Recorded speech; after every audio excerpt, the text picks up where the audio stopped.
3, 4.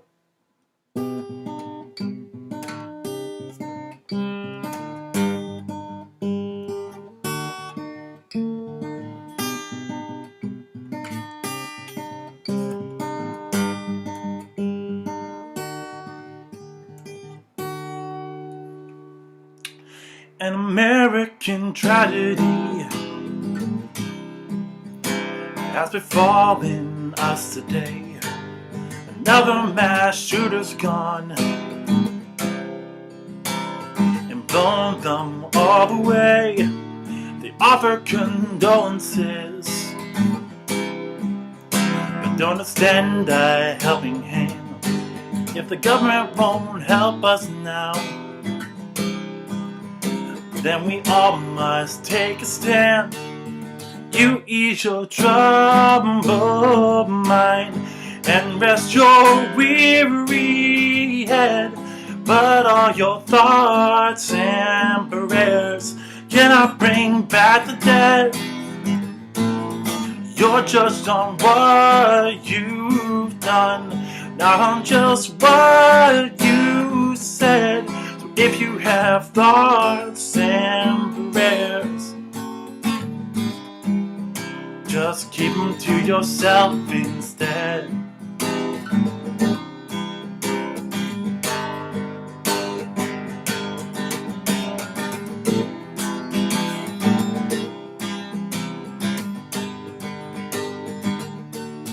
Blame it on mental health, because something just wasn't right. Blame it on the terrorists, just as long as he wasn't white. They blame it on the immigrants and the problems that they create. Will it be the gun this time, when it's pointed right at their face? You ease your troubled mind and wear your weary head, but all your thoughts and prayers cannot bring back the dead. You're judged on what you've done, not on just what you said. So if you have thoughts and prayers, just keep it to yourself instead. You say that changing all the laws won't solve the problem. You wanna all the teachers, that's gonna solve it. You only care about yourself, but what about the children? You say it's not the time to talk, but when will it end?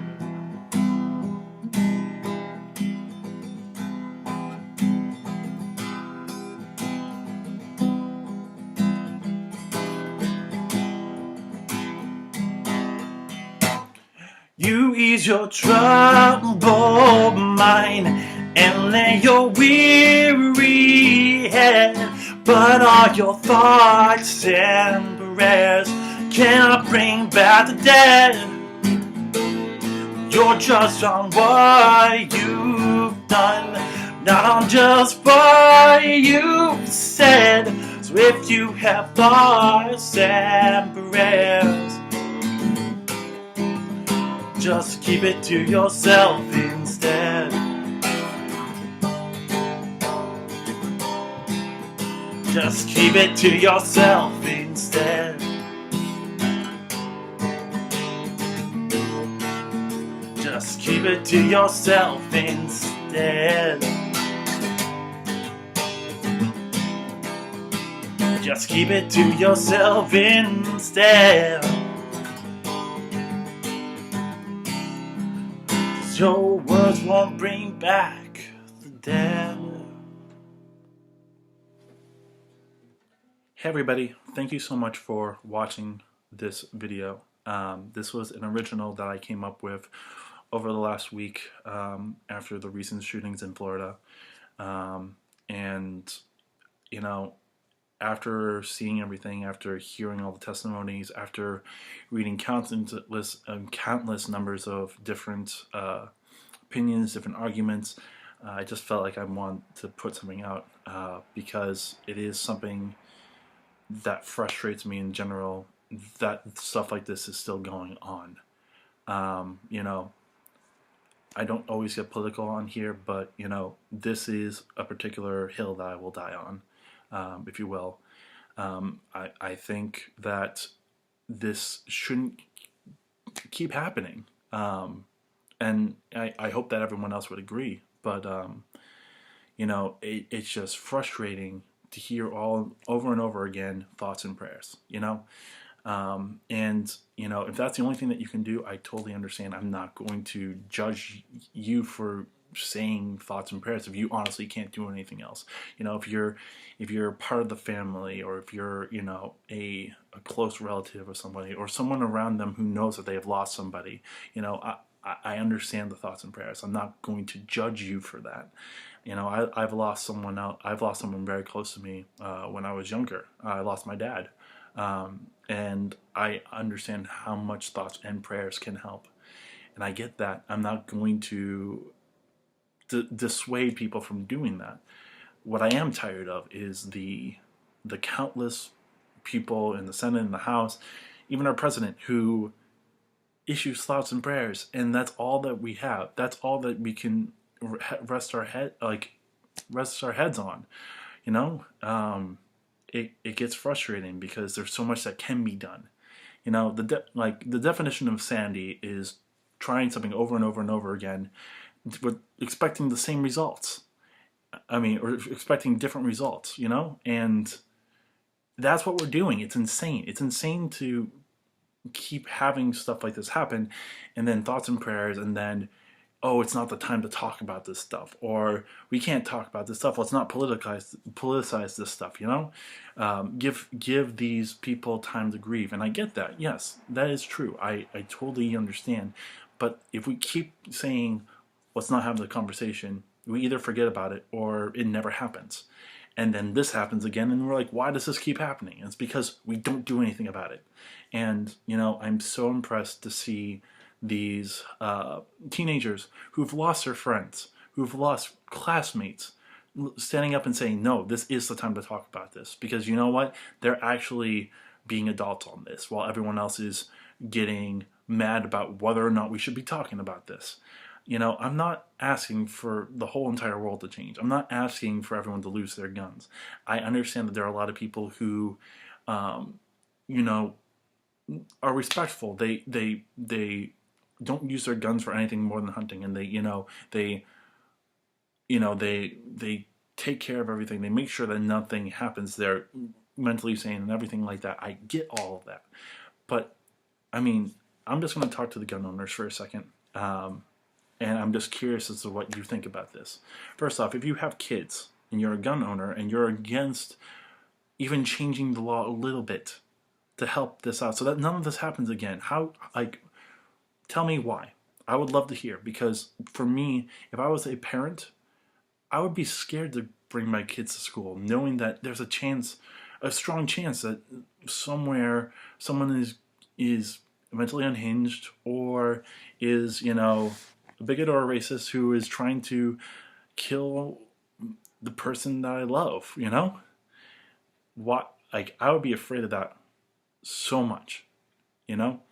That's the first thing. But second, as a gun owner, do you really want these people associated with you? I don't think you would. I don't think you want people who are taking guns and causing massacres and mass shootings. I don't think you want those associated with you. So why not try to change the law a little bit so that they aren't associated with you, so that stuff like this does not happen anymore? It shouldn't happen, and it's time that we need to change this. You know, I looked up something recently while on my drive to my lessons today. I looked up, you know, I was a kid during the Columbine incident, you know, and that was a huge incident that, you know, sparked a lot of things. It's it was a very, if you think about massacres, you usually think about Columbine, you usually think about Virginia Tech massacre, right? First off, Columbine's not even in the top 10 worst massacres in our in US, honestly. There's actually an article talking about that. It ranks 12th by the amount of damage that's done. There's 10, there's 11 above that. And 4 of those have happened in the last 2 years. We have the Harvest Music Festival killing 58 people, October 1st, 2017, with the Pulse nightclub in Orlando, 49 people in 2016. We have, we have the First Baptist Church in Sutherland Springs, November 5th, 2017, 26 people killed. We have Parkland, the ninth deadliest shooting in our country, 17 people killed, literally a week ago. And I mean, you can even throw three. If you go a couple years back, you have the San Bernardino in California, 2015, 14 people killed. You have Sandy Hook in 2012. You have 27 people killed.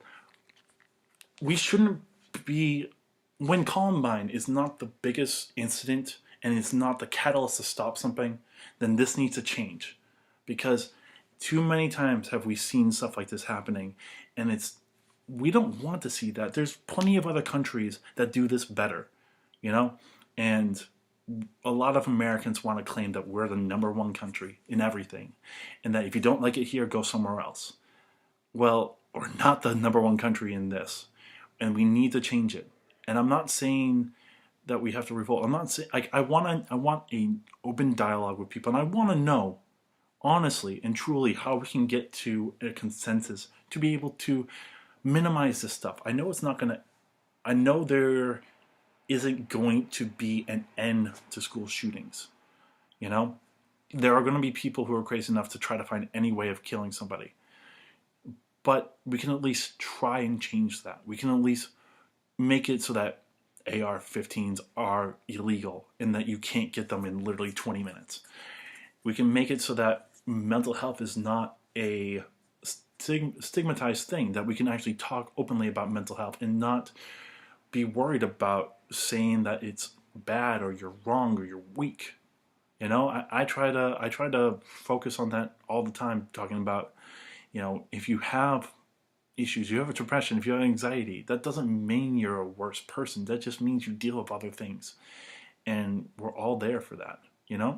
Instead of stigmatizing that men can't cry, or men can't be sad, or men have to be powerful all the time, or depression is bad, or anxiety is bad, or Asperger's is bad, or autism is bad, or all these things. Instead of saying that they're a cancer, saying that they're wrong, how about we actually talk about it openly and be not scared of talking about this? Because it's a conjecture thing, it is partly guns, it is partly mental health, but we can't just be like, oh, it's all guns, oh, it's all mental health, and start arguing and nothing gets done, because then we just keep the cycle going, and then who knows what's going to be the most deadly shooting. Will it be a month from now? Will it be 2 weeks from now? Will it be a year from now? It needs to change, and that starts with everyone being on the same page. So I'm sorry that this rant went on very long, but it's something passionate that I truly believe that we need to fix, because I know for myself that I've lost people, and I can't even begin to imagine losing multiple friends in a blink of an eye, worrying about whether or not I'm going to die. So, if you sit here and you tell me that we can't change everything, that this won't change anything, then I want you to look deep into yourself and you tell me if you would ever want to be in that situation. I want you to tell me how would, if those kids who are fighting for this came up to you and said that this needs to change, what would you tell them? Could you tell them to their face that that no, we're not going to change this, that it's never going to change? You tell someone like that. You tell someone who's been through hell that it's not going to change. And we'll see what happens there. So, that's it. I hope you do like this song. Please do all you can to help. There's a a march on March 24th. I don't know exactly where, if it's all around the country, but I believe it's called the Fight for Our Lives. I might be wrong on that, but if you do believe in this as much as a lot of people do, and as much as the teenagers do, please attend this. It's an important thing. And also, I'll send a couple of links of some other videos, especially the 11-minute speech on CNN, which was amazing. Also, I'll probably try to find the little clip of one of the teenagers talking to Marco Rubio, just to see, you know, how someone squirms when talking about whether or not you should be funded by the NRA. You know, I'm just going to say at the end, I love you all. I deeply care about all of you. I thank you so much for, you know, watching my videos, and I hope that, you know, even if I can't reach all of you, if I can reach at least one of you and change your lives in one way or another, then I'm doing what I can. That's what I care about in music. And, you know, we're all here for each other, and we should all be, you know. We all have our down days, but, you know, as long as we're there for each other, we can make it through and see the finish line. So with that, I'll leave you, and I will see you in the next video. Peace.